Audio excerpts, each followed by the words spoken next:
Señoras y señores, muy buenas noches. Bienvenidos todos a la hora 22. Gracias por estar nueva vez con nosotros. En esta ocasión tengo la grata visita del señor Apolinar Veloz, connotado economista dominicano, un hombre que trata los temas financieros y económicos, no solamente dominicanos, sino a nivel internacional, con mucho conocimiento y con mucha presteza. Agradado, reitero, de que nos visite en esta noche en la hora 22. Saludos, Apolinar. Buenas noches, Gregory. Gracias por la invitación. Bien. Hay muchos aspectos de conversación sobre temas económicos por donde podríamos iniciar esta participación suya acá en la hora 22. Considero que como estamos de inicio de año 2023, lo pertinente es preguntarle sobre su visión, primero a grandes rasgos, de cómo nos amanece este año en el aspecto económico, básicamente, y tomando también como referencia el indicador de que nuestro PIB en 2022, como lo ha publicado recientemente el Banco Central, alcanzó el 4.9%. Mira, lo interesante es tener conocimiento de lo que está ocurriendo en todo, digamos, los países desarrollados que tienen una conexión con República Dominicana. El Fondo Monetario ha dicho reiteradas veces en el marco del artículo 4, que es la revisión económica anual que ese organismo hace de la República Dominicana y de todos sus miembros, que la República Dominicana depende del desempeño de los países más importantes que tienen relación comercial y financiera con República Dominicana. Y estamos hablando de Estados Unidos y estamos hablando de la Unión Europea. Si nos vamos al último panorama económico internacional que publica justamente el Fondo Monetario Internacional, establece que las economías en desarrollo van a tener una desaceleración importante a lo largo del año 2023.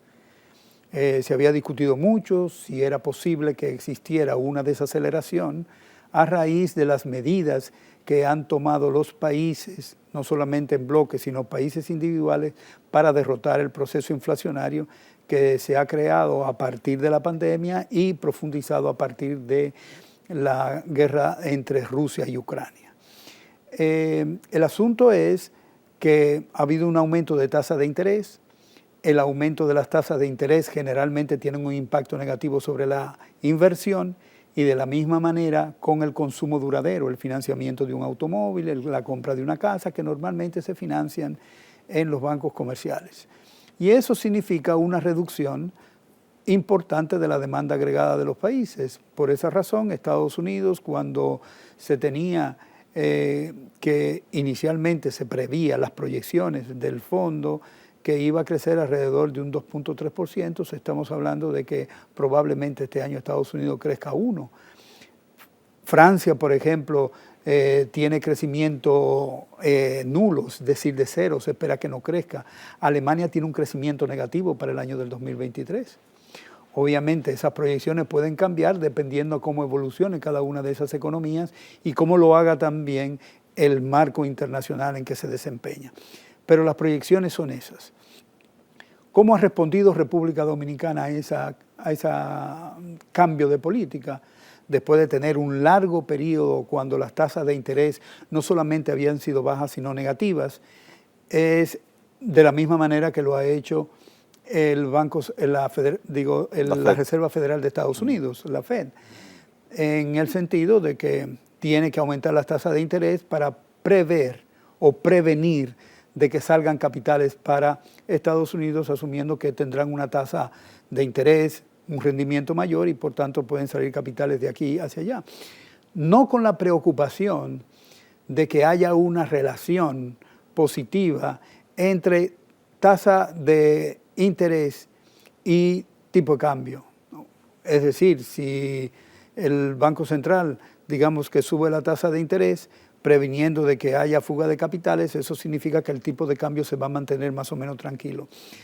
Durante todo el periodo que va del año del 2012 hasta la fecha, el tipo de cambio ha subido incesantemente. No ha habido un solo año que el tipo de cambio no se devalúe 2 pesos. Sin embargo, la inflación ha estado controlada. Pero en cuanto también al tipo de cambio, le hago un pequeño paréntesis, nuestro peso se mostró orondo en determinado momento en 2022, se mostró sólido. En 2022, bueno, en los últimos meses evidentemente se depreció. Sí, pero ya inicialmente... Inicialmente, pero conserva la misma tendencia creciente. O sea, se detuvo probablemente en alrededor de agosto, septiembre, y octubre ocurrió una compra de 1.298 millones de dólares por parte del Banco Central para mantener el tipo de cambio. No lo pudo mantener porque estaba en 56 y se mudó a 58, de tal manera que, y la inflación en el periodo previo a este evento había mantenido una devaluación de aproximadamente 2 hasta 4 pesos por año. Sin embargo, la inflación se mantuvo controlada dentro del margen que prevé el Banco Central de 4%, 1% por encima, 1% por debajo, se mantuvo, no hubo ningún tipo de impacto. De tal manera que la política monetaria que se ha implementado en la República Dominicana no es para controlar la inflación, es para controlar el tipo de cambio, para mantener el tipo de cambio que se adecue a las necesidades de importación. Estamos importando el doble de lo que exportamos, es decir, usamos todos los dólares de las exportaciones dominicanas, que fueron durante el año de 2022 alrededor de 12.000 millones, sin embargo las importaciones fueron 24.000 millones. Entonces las importaciones se llevan prácticamente todo. Los dólares que produce las exportaciones, pero además se lleva parte de las remesas y también se lleva parte de lo que puede quedar de la inversión extranjera directa en el país. De tal manera que la República Dominicana y el Banco Central así lo entiende, para mantener ese tipo de cambio tenemos que sacrificar la economía, porque al aumentar la tasa de interés, como ha ocurrido durante el año del 2022, la inversión bajó de 12% del producto a 5% del producto. De tal manera que una economía que no invierte no puede crecer, aunque la economía siguió creciendo, pero eso ya depende de de la venta que quiera hacer el gobernador del Banco Central de la economía dominicana, porque no depende de los datos. De la misma manera cayó el consumo. No se publica el consumo duradero, se publica el consumo total, pero el consumo en general cayó de 5.6% a 4.9%. Usted dice, bueno, pero fueron 0.7% que cayó, pero conserva la tendencia que marca esa política de aumento de tasa de interés. No es buena señal, entonces. No es buena señal porque eso significa que lo que estamos haciendo es recesionar la economía para resolver el problema de la inflación. ¿De dónde viene la inflación? Fundamentalmente de las importaciones. Prácticamente las empresas en la República Dominicana tienen una relación muy fuerte con el exterior porque traen directamente bienes terminados o demandan bienes importados que son materias primas. ¿Y podría haber algún ingrediente a la vista o alguna recomendación o alguna idea que usted tenga económica que ese proceso anunciado, estudiado por el Fondo Monetario Internacional para 2023 en la región y por muchos economistas nuestros que desde 2022 nos indicaban esto, que 2023 íbamos a tener un proceso de decrecimiento? ¿Podría revertirse? ¿Usted ve alguna señal o piensa que inevitablemente será así? Todo depende de cómo se comporte la Reserva Federal. La Reserva Federal la semana pasada acaba de subir 0.25 de un 1%, o sea, 0.25% subió la tasa de interés. Que es, le agrego ahí, que lo incrementó en menor medida a como lo venía haciendo. Perfectamente, pero la tendencia es incrementar a pesar de que los mercados, que aquí algunos economistas llaman los mercados, la gente que invierte en la bolsa, mejor decir, está pidiendo que haya un detenimiento de esa política y que pare. Y obviamente ellos deben tener razones, y la razón es que hay una relación inversa entre los precios de los bonos y la tasa de interés. Mientras la tasa de interés está subiendo, los bonos están bajando de precio. Entonces ellos se están perdiendo. Entonces están pidiendo que la suban para que comiencen a subir los precios y obviamente comenzar a vender y a ganar dinero. Pero ese mercado no representa la totalidad de la economía norteamericana. Es necesario fijarse en otros aspectos que son igualmente importantes para el funcionamiento de la economía norteamericana. Y lo que ha ocurrido en Estados Unidos es que la inflación general, vamos a decir primero, hay varias formas de medir la inflación. Hay una que es la inflación general, que toma en consideración todos los bienes que se consideran en la canasta de bienes para calcular la inflación, y otra que es la inflación subyacente, que excluye aquellos bienes que tienen alta variabilidad de precio, como los combustibles, la electricidad, el transporte, etcétera, y calculan ese tipo de inflación. Normalmente, esta inflación última, la inflación subyacente, es menor que la inflación general. Pero lo que está ocurriendo en Estados Unidos es que es exactamente lo contrario. La inflación general ha caído, pero la inflación subyacente ha incrementado. Y por esa razón hay economistas que piensan, entre ellos Paul Krugman, que la semana pasada dijo, es una preocupación que la inflación subyacente esté creciendo, porque eso significa que el periodo inflacionario no ha terminado. Ya. Entonces, por esa razón, Jerome Powell la semana pasada anunció que seguirá con el incremento de las tasas de interés.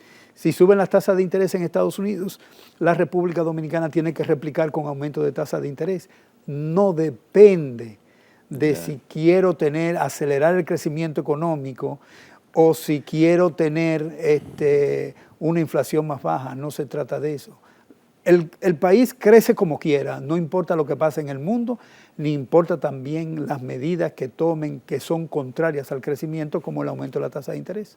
Y a propósito del aumento de la tasa de interés por parte del Banco Central, que hace más de un año, desde noviembre de 2021, ha tenido esta práctica, evidentemente ha surtido el efecto que buscaban las autoridades.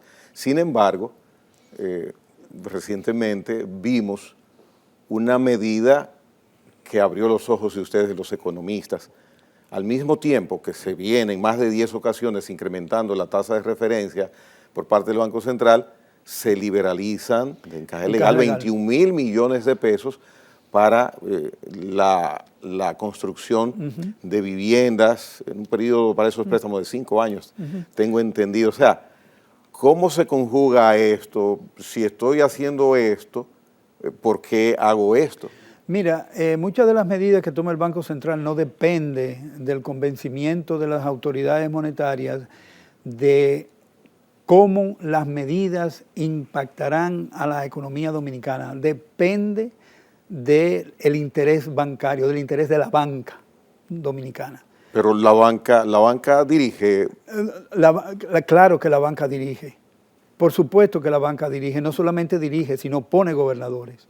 Entonces, desde ese punto de vista, debo decirte que no solamente esa medida de la liberación de la tasa de interés, sino además la compra de los 1.298 millones de dólares en el mes de noviembre. Eso significó más de 60.000 millones de pesos que ampliaron la base monetaria de la República Dominicana, cuando efectivamente lo que dice la tasa de interés es que tú debes restringir la circulación monetaria, pero no la restringe porque aumentó el crédito bancario con la ampliación del encaje legal, y con esta medida sencillamente, ¿a quién le compra el Banco Central los dólares? Al sector privado. ¿A dónde fue ese dinero? Al sector privado. Amplió la base. Y entonces eso es contradictorio. Muy bien, y parece ser entonces, de acuerdo a lo que dice, que es una realidad.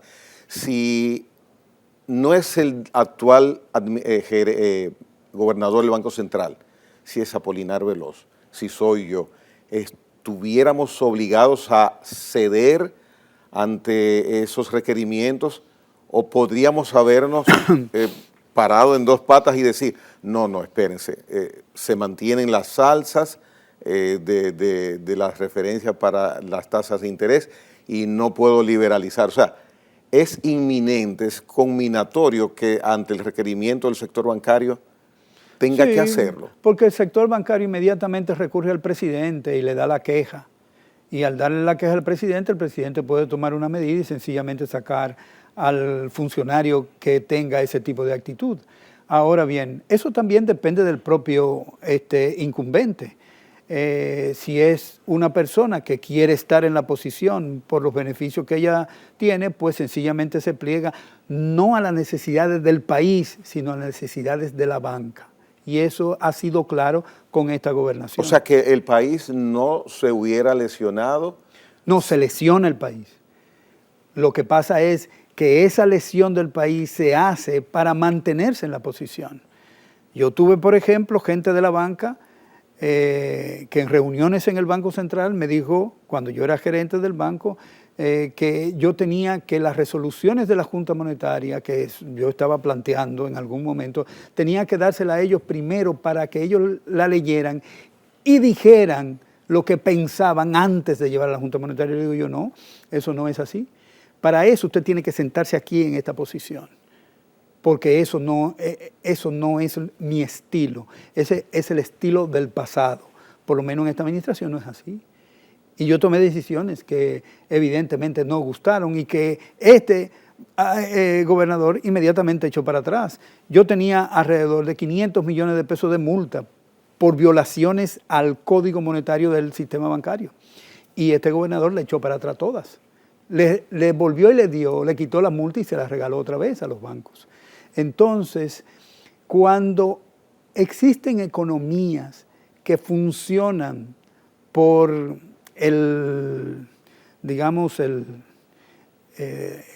los intereses, entonces evidentemente que si un individuo pretende mantenerse en el cargo, entonces hace lo que la banca dice.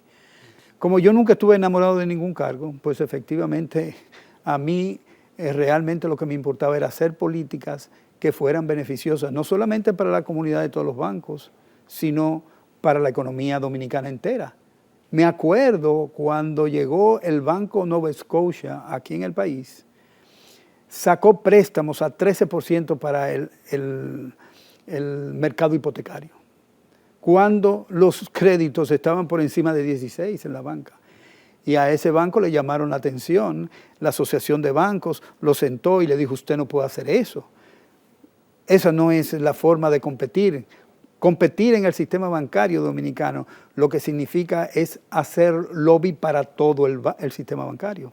Y sencillamente ese banco que llegó con una idea muy diferente de lo que es ser banco en un país desarrollado, sencillamente modificó sus políticas y aumentó la tasa de interés de los préstamos hipotecarios. Y se dominicanizó, se aplatanó. Exactamente, se bancarizó al estilo dominicano. Se aplatanó sí. Al estilo dominicano. Mire, usted mencionó de refilón el tema de la inversión en 2022 de los gastos de capital por parte del gobierno. Es un tema que siempre me ha llamado la atención, el comportamiento del accionar de los gobiernos en este sentido. Y después de la pausa que ahora vamos a hacer, quisiera que usted tocara, por favor, ese tema. Sí, cómo no. Apolinar Veloz, hoy día en la hora 22. En breve retornamos.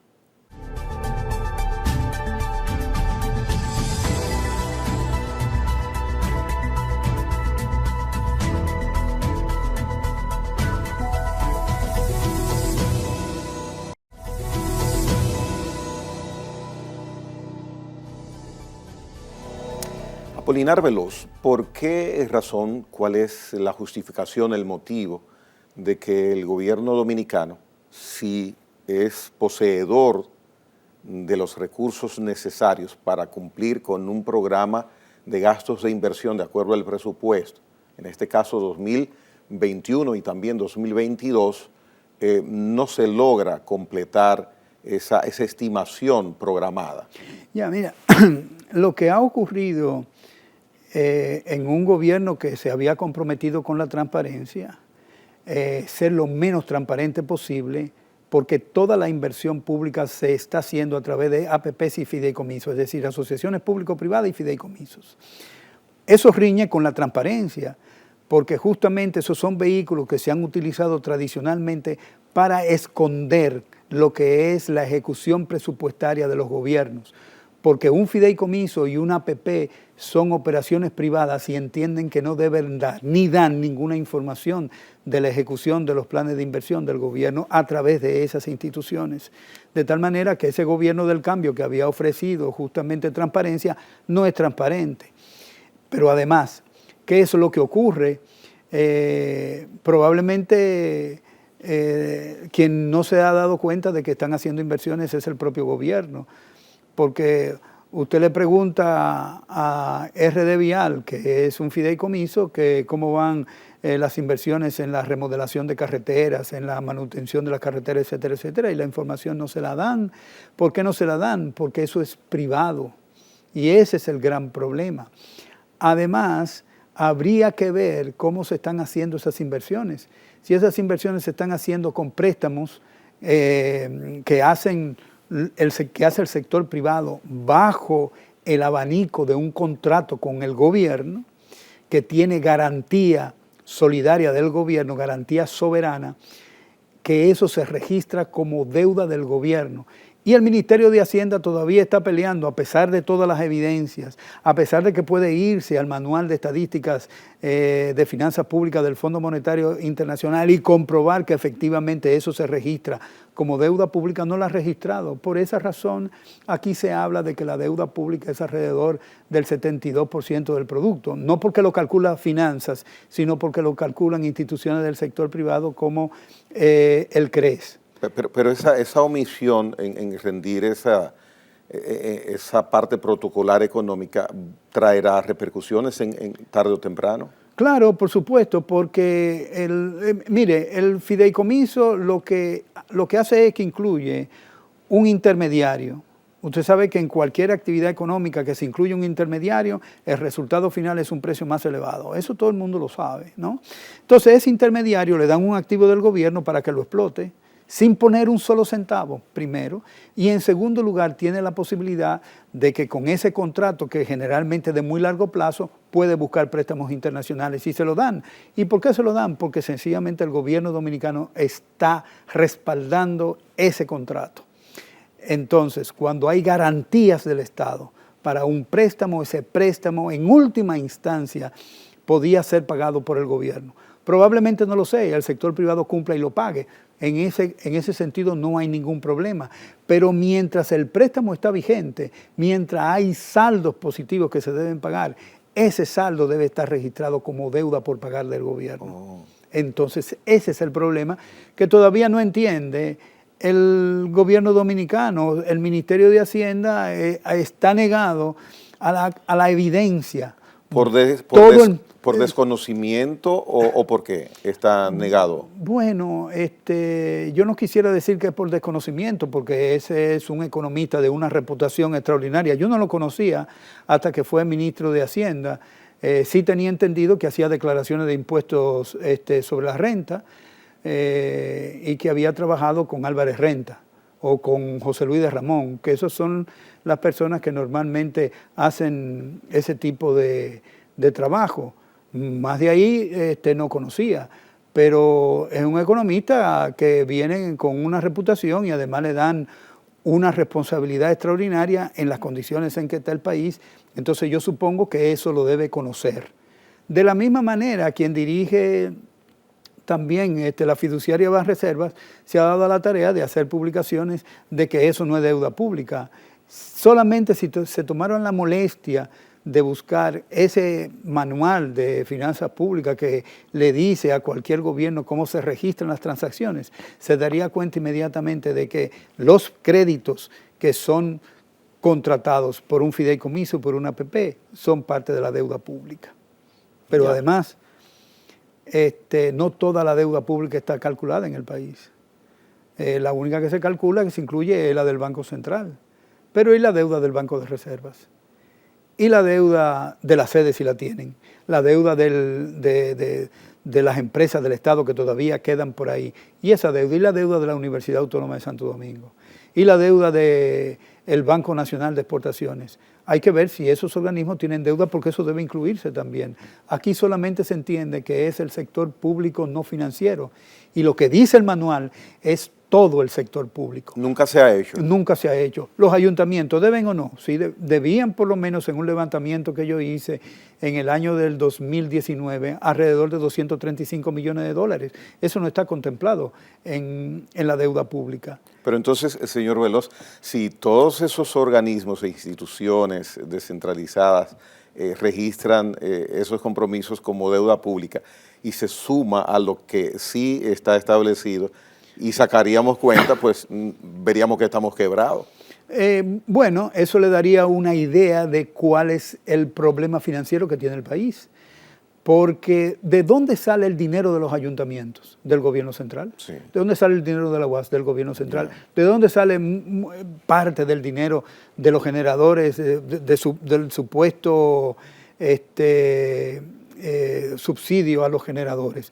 El gobierno tiene 50% en una de esas empresas generadoras. Sale del gobierno. Los programas de gobiernos que hacen los partidos políticos, básicamente los que tienen posibilidades de llegar y han llegado a dirigir el país, nunca han tocado este aspecto, por lo menos en los programas de gobierno, de asentar como deuda pública a toda institución que verdaderamente le corresponda.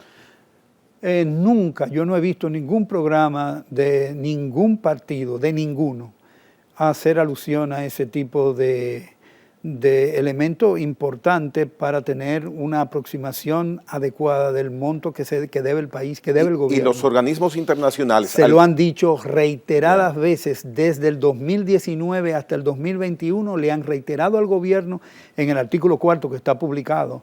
Lamentablemente, este Banco Central no pide que traduzcan el artículo 4 para que más gente pueda leerlo, lo publican en inglés. Y ahí se dice, en 3 ocasiones le han dicho al gobierno que tiene que registrar la deuda de todo el sector público. Y el gobierno obviamente que no le hace caso. Primero porque probablemente entienden que a lo mejor esa no es la mejor metodología que puede enseñar, digamos, una vitrina económica como la República Dominicana. Esta economía dominicana es una vitrina. Lamentablemente no es un poco más grande, porque si fuera más grande arrastraría a toda la región latinoamericana con las tasas de crecimiento que ha exhibido durante 60 años. Con lo que usted indica, me da la impresión que con ese no registro de deuda pública de esos organismos e instituciones, habrá de suceder lo mismo que con la reforma fiscal, que sería un trago muy difícil de absorber por cualquier gobierno por el costo político que tendría. No tiene costo político, lo que pasa es que el costo político lo tiene cuando usted quiere seguir poniéndole impuestos al consumo para sencillamente seguir detrás de lo que era la propuesta de la economía de la oferta, de que a los empresarios no se les pone impuestos porque ellos bajan los beneficios, no invierten y sencillamente hay caída del crecimiento económico. Eso no es verdad.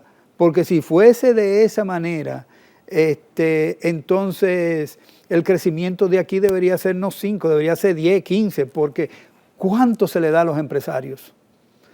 300,000 millones de pesos cada año, por 50 años han estado recibiendo incentivos sin ningún tipo de condicionalidad, sencillamente eso va al bolsillo de todos ellos. Habla de las exenciones fiscales. De las exenciones fiscales, de la evasión fiscal y de la elusión fiscal. O sea, todo ese dinero va a los bolsillos de los empresarios y por esa razón, si el gobierno solo mira para los consumidores, obviamente son más, es más fácil, pero si tiene un sistema impositivo regresivo, justamente por existir fundamentalmente un gravamen sobre los consumidores, pues efectivamente tiene un costo político. También lo tendría del otro lado, pero ojo, que ellos tienen 50 años recibiendo esos beneficios desde que se promulgó la ley 299 en el año de 1968. Muy bien, se mantiene esa vigencia, lo ha dicho, ha indicado, lo ha cuantificado, 300,000 millones de pesos. Lo ha cuantificado Finanza. Muy bien, muy bien. Datos oficiales. Entonces, de esas exenciones, su criterio al día de hoy, todas están fuera de lugar o hay una parte que sí habría que mantenerlas o ajustarlas a los tiempos? Mire, una de las dificultades que posiblemente pueda tener revisar todas esas exenciones es el hecho de que a partir de la globalización en el año de 1990, esa globalización fabricó en cada uno de los países exenciones fiscales para las empresas de zonas francas, que son inversión extranjera. Ellos le crearon los incentivos a esa gente. Entonces, si usted dice, se lo quito en República Dominicana, se van a ir para otros países, obviamente, pero no es el momento de comenzar a pensar de que otro tipo de industrialización es posible en la República Dominicana y que no se debe construir solamente sobre la base de incentivos. Después todas las otras, el sector turismo tiene desde el año 60 y pico, 69, 70, disfrutando de los mismos incentivos. El 95% de las habitaciones que hay en el país son de pertenencia de extranjeras. Los dueños son extranjeros. Entonces, cuando ese sector dice que produjo 10.000 millones de dólares, comiéncele a quitar las importaciones, comiéncele a quitar las exportación de capitales, es decir, la remesa de capitales, los rendimientos del capital que sacan cada año. Quítele todo eso y dígame cuánto le quedan. Y verá que eso es una ilusión. Entonces, estamos dando incentivos para que empresarios de otros países disfruten de unas ganancias extraordinarias que probablemente no tienen en otro sitio. Entonces, si se quiere hacer política económica que verdaderamente beneficie, no a empresarios, sino beneficie al país, incluyendo a los empresarios, pero de una manera más racional. Racional en el sentido de que toda la ganancia no puede estar para un lado y todo el costo tiene que estar en el otro. Y puede trabajarse en claro, eso por supuesto, racionalmente. Por supuesto. O sea, me acuerdo un ejemplo de un libro que se llama No dejemos de aprovechar la pandemia, de Mariana Mazzucato, que acaba de salir este año, que ella decía, mire, el gobierno de Dinamarca le dijo a los empresarios durante la pandemia, no vote a nadie, yo lo voy a pagar. ¿Está bien? Eso significaba que no iban a tener costo por mano de obra, pero le dijo, pero no es gratis. Yeah. Tú vas a tener que reentrenar a esos trabajadores que no pudieron en la pandemia trabajar a distancia para que lo hagan cuando se presente una crisis de esa naturaleza. Reentrena a tu gente y ese costo lo cubres tú. Oh. Entonces hay condicionalidades. Yeah. Por ejemplo, hay países que dan incentivos, pero con la condición de que haya innovación. No solamente que la empresa financie el conocimiento, porque a ninguna empresa le gusta financiar conocimiento, porque eso no deja beneficio. Eso lo hacen las universidades. Entonces, financia el conocimiento en las universidades y ese conocimiento ponlo al servicio de la producción. Y tiene innovación, incrementa tu productividad, claro, baja precios y eso significa que tú eres más competitivo. Aquí esa no es la visión empresarial. La visión empresarial es estar en la sombrilla del gobierno. O sea, por ejemplo, el 4%. ¿Se imagina uno que el 4% está siendo utilizado para pagar la nómina de los profesores de los países más caros en la República Dominicana? Nadie se lo imagina eso. ¿Y de quiénes son? Empresarios privados que están tomando la parte que le corresponde del 4% de educación. Pero de la misma manera, todo lo que se hace con ese 4% que no está dirigido a incrementar la capacidad de comunicación, de enseñanza, de pensamiento crítico a los profesores, está yendo para el desayuno escolar, para uniforme, para zapatos, para todas las empresas que son obviamente del sector empresarial.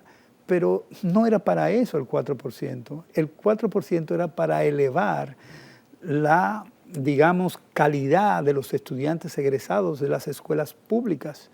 Sin embargo, cuando usted toma PISA, se da cuenta de que los estudiantes dominicanos en general, ¿no?, alcanzan en las pruebas de matemática, de lectura y de ciencias menos del 50% de la nota máxima que tienen esas pruebas. De tal manera que a pesar de que se ha gastado mucho. Ya tenemos 10 años con 4%. Entonces tenemos estudiantes con deficiencias que son impensables con ese presupuesto que tienen. El presupuesto ha hecho rico a mucha gente.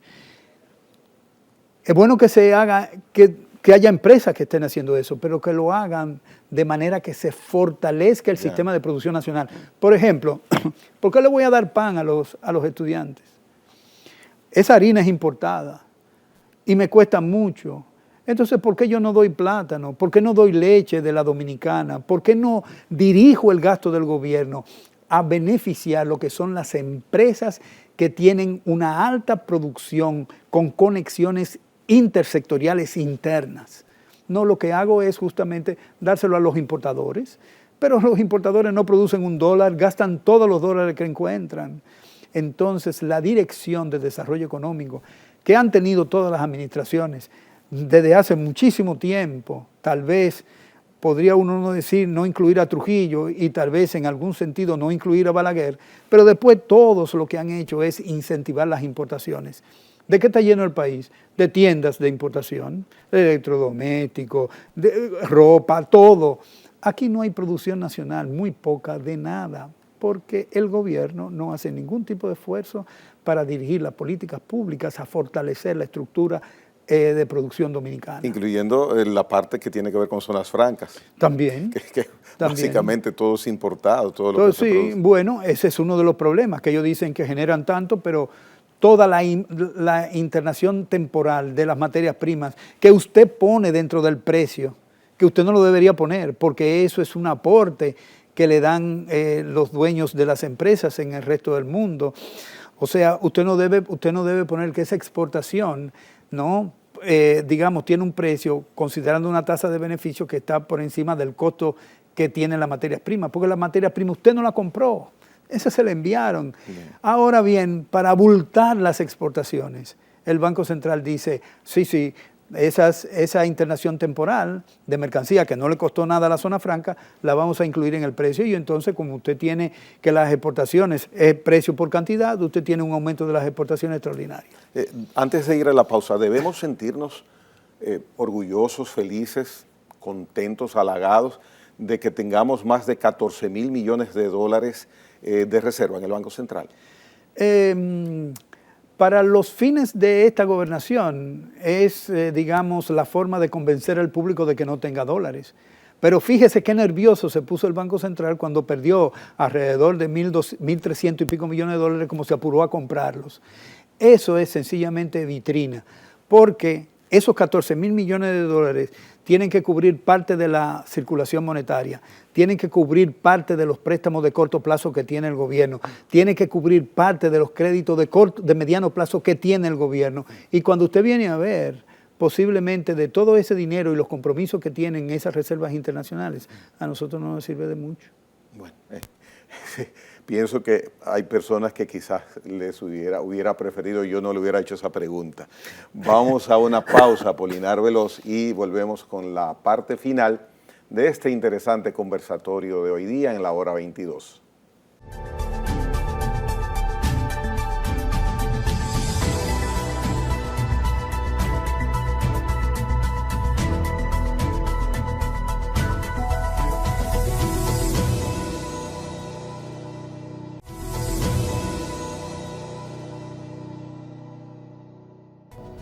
Conversar con Apolinar Veloz y no tocar el tema internacional sería errado. Aprovecho el momento y me gustaría conocer el aspecto de la situación de Europa, que en determinado momento, en 2022, se anunciaba prácticamente una recesión, tambores de terror en ese aspecto. Y dentro de esa situación de Europa, el aspecto de Alemania, que me le saque un momentito. Sí, no, mira, las proyecciones que ha hecho el Panorama Económico Internacional que publica el Fondo Monetario Internacional 2 veces al año, en su última edición plantea que los países desarrollados, no solamente Estados Unidos y otros países europeos y asiáticos van a tener recesión. De hecho, China, que es un impulsor importante del comercio internacional, estaría creciendo alrededor de 5% cuando normalmente se había mantenido entre 9 y 10% de crecimiento. Alemania va a tener prácticamente una tasa de decrecimiento de un 1%, Francia no va a crecer, España tiene los problemas que conocemos, hay una tendencia muy acelerada a una desaceleración de su economía, con lo cual todo el bloque europeo, aparentemente con sus excepciones, camina a una recesión en términos generales. De la misma manera Estados Unidos, y solamente, digamos, en el ámbito internacional saca la cabeza con una tasa de crecimiento positiva que es China y algunos de los países asiáticos emergentes que tienen tasa de crecimiento positiva, pero su impacto en el resto de la economía mundial de estos últimos no es tan grande, sí lo es la de China, pero China probablemente lo que domina es alrededor del 37% del comercio mundial, 27% del comercio mundial, y no es suficiente como para arrastrar a todos. De tal manera que se necesita el concurso de todos los países para que la evolución dinámica del producto de todos nuestros países alcance los niveles que tenía en los años anteriores. Habría que ver, hay un elemento importante a nivel internacional que es la guerra, cómo se va a resolver ese conflicto, porque hasta lo que uno ve en los periódicos, lo que está produciéndose es una escalada. Y obviamente que eso ha tenido efectos sobre los precios de los carburantes y para República Dominicana, que es un importador de carburantes, aunque digan que exportamos gas natural, pero somos importadores, nos afecta todos los costos de producción de todas las empresas, porque todo el mundo consume electricidad y esos combustibles, su alza de precio afecta todos los costos de producción de todas las empresas. Entonces vamos a tener inflación y todavía en los países desarrollados no se sabe exactamente cómo ocurrirá si las políticas que se están adoptando finalmente van a doblegar la inflación general y la inflación subyacente para decir ya terminamos con el problema de la inflación, podemos dedicarnos ahora a crecer. Eso todavía está por verse. Y las políticas han sido prácticamente al unísono la misma, es decir, aumento de la tasa de interés, que lo que ha hecho es justamente desacelerar el crecimiento de las economías de los países más desarrollados. En el caso de Estados Unidos, en ese aspecto, ¿piensa usted que a la FED le queden una o dos oportunidades más de continuar el aumento de sus tasas de interés? Eso va a depender de la evolución de las dos mediciones de tasa de inflación, o sea, de la general y de la subyacente. Depende de esos dos elementos. Si ellos pueden estimar que para el próximo trimestre hay una caída de ambas mediciones de la inflación, probablemente ellos mantengan por lo menos la inflación, la tasa de interés en los niveles actuales. Pero si ese no es el caso, entonces probablemente veremos aumentos sucesivos en tasas de interés. El problema que eso genera a nivel mundial es que la posibilidad de financiarse de los países subdesarrollados resulta más cara. Por ejemplo, este gobierno que ha pedido en 2 años alrededor de 25.000 millones de dólares, le va a salir mucho más caro endeudarse. O sea, ya esos contratos están hechos, no hay ningún problema. Pero de aquí en adelante, ¿qué va a ocurrir? ¿Cómo yo voy a cubrir esa brecha que tienen los ingresos y los gastos públicos para resolver problemas que son nodales para el funcionamiento de la economía dominicana? Hay alternativas, pero este gobierno como que tiene anteojera y ¿cómo se llama?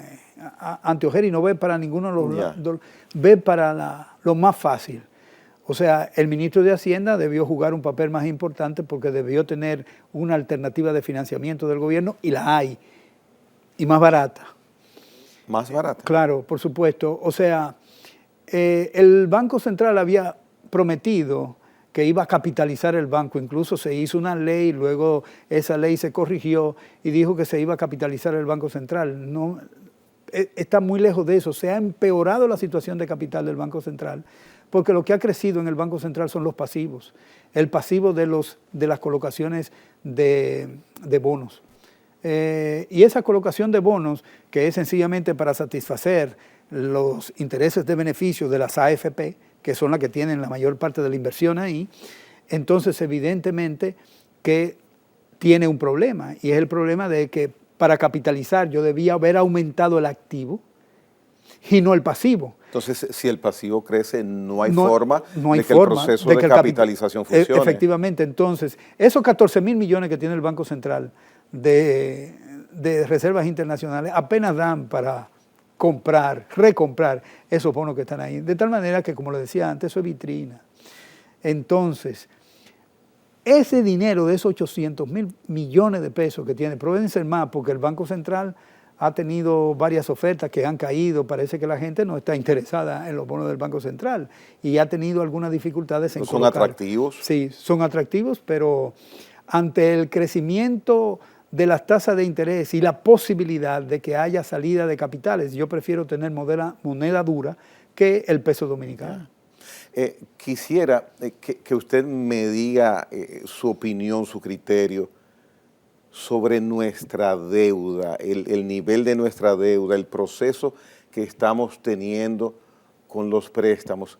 ¿Cuál es la realidad de eso? Porque algunas veces se me parece ese tema, cuando escucho diferentes opiniones, al tema de las encuestas en la política, que aquí Juan está allá arriba y aquí Juan está abajo. Sí. ¿Cuál es la realidad de nuestra deuda?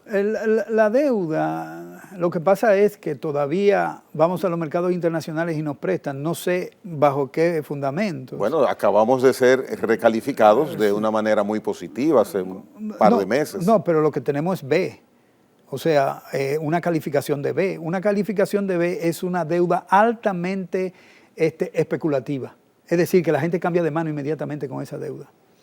Es altamente especulativa. No así si usted tuviera A.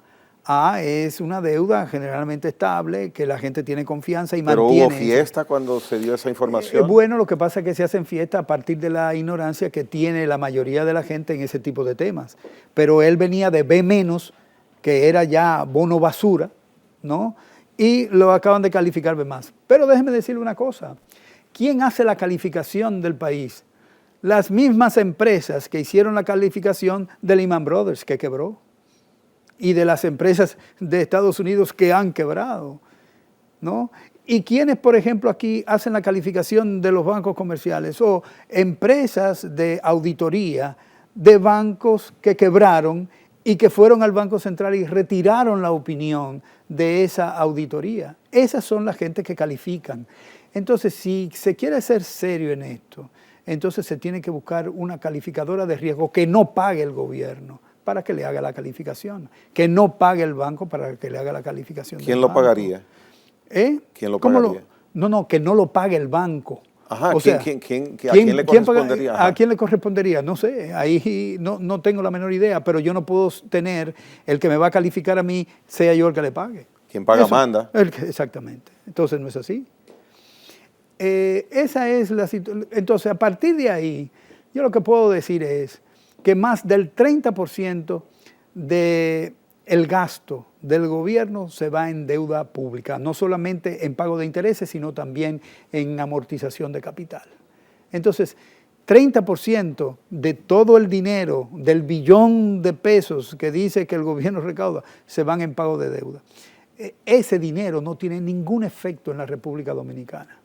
No se puede contar dentro de la demanda porque se paga a gente del exterior o a gente que tiene programas de ahorro que su meta es ahorrar, no gastar, de tal manera que si se lo pagan a entidades privadas, eso no lo va a gastar. Y si se lo pagan a gente del exterior, usted le está pagando a un factor productivo externo al país, de tal manera que esa deuda pública no tiene, además de que se desperdicia, además de que hay corrupción, además de que el gobierno no tiene cómo medir la efectividad, la eficiencia que tiene el gasto público en las inversiones que realiza, porque el presupuesto es un listado de gasto mal hecho, ¿no? Entonces, desde ese punto de vista, la inversión que se está haciendo en la República Dominicana es una inversión que tiene, digamos, todos los defectos que uno le puede indilgar a una inversión mal hecha. Bien, hay algo que nos atañe a todos y es el precio de los combustibles. Su evaluación ya en estos minutos que nos restan de conversación, de explicación por parte de usted, la decisión de sostener este subsidio. Subsidio, no es subsidio, eso es darle beneficio a los... ¿cómo se llama? Los importadores. Eso es beneficio para los importadores, eso no es subsidio. ¿Y el gobierno se beneficia? Si usted estuviera... No, el gobierno lo que hace es que se sacrifica para darle beneficios esta es una economía de negocios que se hace el sector privado con el sector público. Ya el sector público no conserva la independencia de otros tiempos, que puede hacer políticas públicas para mejorar a todos los dominicanos. Este gobierno, y sobre todo este, que ha instalado en los principales ministerios públicos a representantes del sector privado dominicano, nunca va a acercarse a hacer políticas públicas de interés social.